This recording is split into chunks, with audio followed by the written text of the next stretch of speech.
Halo, selamat pagi. Nama saya Iqbal Fahri. Saya mahasiswa Ilmu Komunikasi 2017. Nah, di video ini saya akan menjelaskan tentang teori-teori komunikasi yang ada di outline saya. Teori yang pertama itu mengenai definisi komunikasi awal dari Laswell. Lalu yang kedua itu adalah mengenai komunikasi kelompok. Lalu yang ketiga adalah hambatan-hambatan komunikasi. Nah, sebelumnya teori saya itu adalah persepsi, tetapi karena ada perubahan menjadi hambatan komunikasi. Dan video ini saya menjelaskannya dengan menggunakan slide. Saya harap kawan-kawan dapat memahaminya dengan maksimal. Terima kasih. Jadi dalam video ini sekali lagi saya katakan ada beberapa hal yang akan dibahas, yaitu mengenai komunikasi, yang kedua komunikasi kelompok, yang ketiga itu adalah hambatan komunikasi. Komunikasi. Nah, kata komunikasi sendiri merupakan sebuah kata yang bersumber dari kata komunis. Kata komunis sendiri itu merupakan bahasa Latin yang berarti sama. Selain itu, kata komunikasi juga dapat dipahami melalui kata komuniko, communication, atau communicare yang berarti membuat sama atau make to common. Secara sederhana, kata sama di sini dapat dipahami sebagai sebuah kegiatan komunikasi yang menghasilkan kesamaan makna antara komunikan dan komunikator, seperti itu. Lalu dilanjutkan dengan pengertian dari Laswell, yaitu komunikasi pada dasarnya merupakan suatu proses menjelaskan siapa mengatakan apa dengan saluran apa kepada siapa dengan akibat atau hasil apa. Dalam bahasa Inggris yaitu who say what in which channel to whom with what effect. Nah, pengertian Laswell sendiri ini memiliki banyak komponen-komponen komunikasi di dalam pengertiannya, yaitu siapa atau komunikator mengatakan apa, yaitu adalah pesan yang disampaikan oleh komunikator, dengan saluran apa, yaitu saluran yang digunakan oleh komunikator, kepada siapa, yaitu adalah komunikan atau penerima pesan, dengan akibat atau hasil apa. Adanya perkembangan ilmu komunikasi membuat kita dapat memahami proses komunikasi dengan berbagai cara. Salah satunya dengan komponen-komponen komunikasi yang ada. Seperti penelitian Laswell sebelumnya, komponen yang ada dalam komunikasi itu disampaikan, yaitu pengirim pesan, saluran media yang digunakan, penerima pesan, serta efek dari kegiatan komunikasi. Akan tetapi di sini ada terjadi penambahan, yaitu ada penambahan umpan balik atau feedback, gangguan atau hambatan, noise, serta konteks dari kegiatan komunikasi, seperti itu. Jadi untuk pengirim pesan sendiri itu seperti yang kita ketahui bersama, itu adalah orang atau kelompok yang menyampaikan suatu pesan.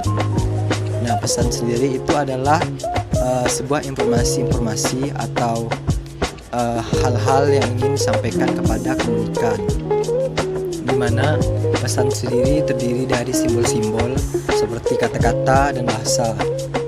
Lalu dilanjutkan lagi dengan saluran atau media, di mana saluran media ini merupakan suatu alat dalam proses komunikasi, di mana sang komunikator dalam menyampaikan informasi atau pesan kepada komunikan ini menggunakan saluran atau media sebagai alat, seperti itu.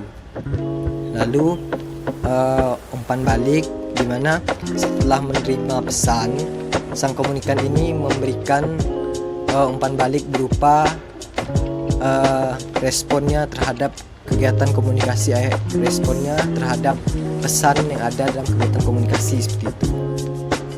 Lalu untuk dari efeknya sendiri, itu merupakan dampak dari kegiatan komunikasi yang dilakukan oleh komunikator maupun komunikan. Gangguan atau hambatan, nah ini akan saya jelaskan nanti. Lalu untuk konteks sendiri ini merupakan situasi dalam melakukan komunikasi, seperti itu. Komunikasi kelompok. Nah, kegiatan komunikasi kelompok sendiri memiliki banyak definisi-definisi. Secara sederhana, komunikasi kelompok dapat dipahami sebagai sebuah kegiatan komunikasi yang dilakukan lebih dari 2 orang. Karena jika kegiatan komunikasi dilakukan oleh 2 orang, itu merupakan kegiatan komunikasi interpersonal.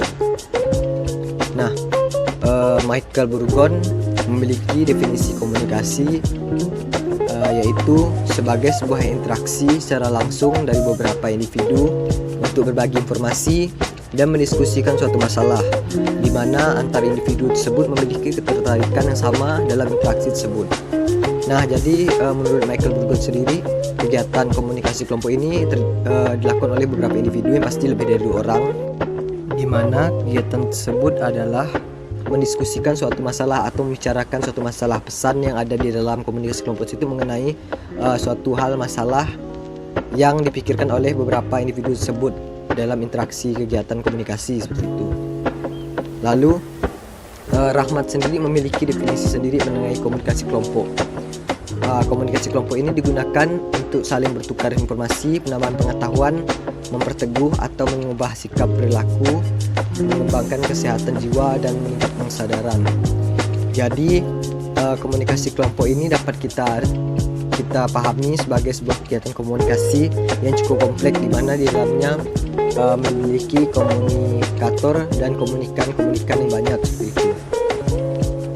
Hambatan komunikasi. Nah, hambatan komunikasi dikenal juga dengan gangguan atau noise, di mana hambatan komunikasi dapat kita pahami secara sederhana, yaitu sesuatu yang mengganggu proses penyampaian pesan dari komunikator kepada komunikan.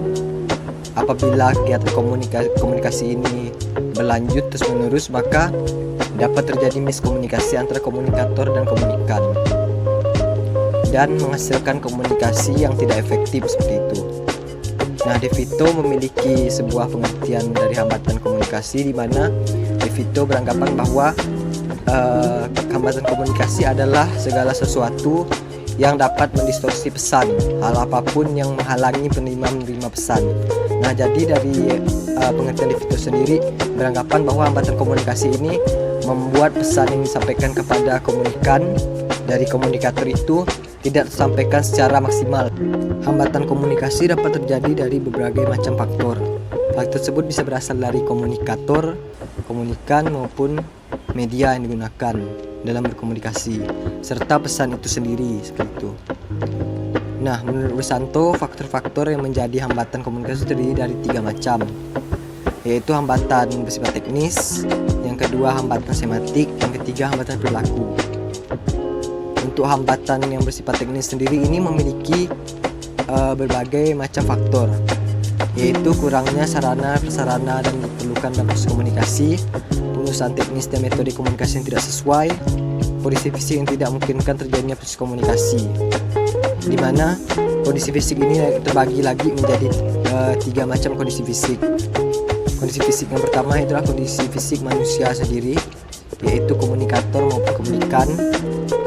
Yang ketiga itu ada kondisi fisik berhubungan dengan waktu dan situasi atau keadaan, yaitu konteks, di mana waktu dan situasi ini dapat mempengaruhi proses terjadinya kegiatan komunikasi seperti itu.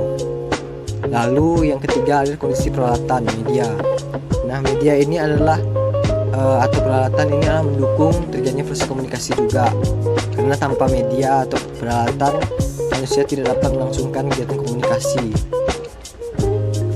Lalu untuk hambatan semantik sendiri dapat dipahami secara sederhana sebagai sebuah hambatan yang dialami oleh komunikator maupun komunikan dalam memahami atau menafsirkan suatu bahasa, kata, kalimat, serta kode-kode atau sandi yang diberikan dalam proses komunikasi, tanda-tanda seperti itu. Jadi komunikator maupun komunikan tidak dapat memahami atau salah dalam memahami bahasa, kalimat, serta kode-kode atau sandi yang dilakukan dalam proses komunikasi seperti itu. Lalu yang ketiga, hambatan perilaku. Nah, hambatan perilaku ini adalah hambatan yang diberikan dari sikap ataupun perilaku komunikator maupun komunikan. Yang seperti yang pertama, pandangan yang bersifat priori. Nah, lalu yang kedua adalah persangka yang didasarkan pada emosi. Yang ketiga yaitu suasana yang otoriter dalam kegiatan komunikasi. Yang keempat, ketidakmauan untuk berubah. Yang kelima yaitu sifat yang egosentris. Setelah faktor-faktor hambatan komunikasi, di sini menurut Fajar terdapat beberapa hambatan yang dalam komunikasi ini dapat terjadi. Hambatan yang pertama yaitu hambatan dari pengirim pesan. di mana dimaksudkan sebagai pesan yang akan disampaikan itu belum jelas bagi pengirim pesan atau komunikator. Hal ini dipengaruhi oleh perasaan dan situasi emosional sehingga mempengaruhi motivasi si komunikator seperti itu. Lalu yang kedua itu adalah hambatan dalam penyajian simbol, di mana hal ini dapat terjadi akibat dari bahasa yang digunakan itu tidak jelas bagi komunikator maupun komunikan, sehingga mempunyai arti lebih dari satu. Simbol-simbol yang digunakan antara si pengirim dengan si penerima tidak sama, atau bahasa yang digunakan terlalu sulit untuk dipahami. Lalu yang ketiga itu adalah hambatan media, di mana hambatan ini terjadi dalam penggunaan media komunikasi. Misalnya gangguan suara radio sehingga tidak dapat mendengarkan pesan dengan jelas. Bisa juga gangguan sinyal sehingga tidak bisa berkomunikasi melalui gadget yang memerlukan sinyal untuk dalam melakukan kegiatan komunikasi seperti itu. Lalu yang keempat, hambatan dalam bahasa sandi, di mana hambatan ini terjadi dalam menafsirkan sandi oleh si penerima. Jadi maksudnya komunikan yang menerima pesan dari komunikator tidak dapat memahami secara maksimal sandi yang diberikan oleh komunikator seperti itu, sehingga tujuan dari komunikasi tidak dapat terjadi secara maksimal, pemahamannya itu kurang seperti itu. Lalu yang terakhir, hambatan dari penerima pesan, di mana kurangnya perhatian pada saat menerima atau mendengarkan pesan dari komunikator. Jadi komunikan di sini kurang memperhatikan atau mendengarkan pesan yang disampaikan oleh komunikator. Sikap prasangka, tanggapan yang keliru dan tidak mencari informasi lebih lanjut. Nah, jadi ketika pesan ini disampaikan kurang maksimal, komunikan kurang dalam menanggapi hal yang keliru, tidak mencari informasi yang benar untuk lebih lanjut.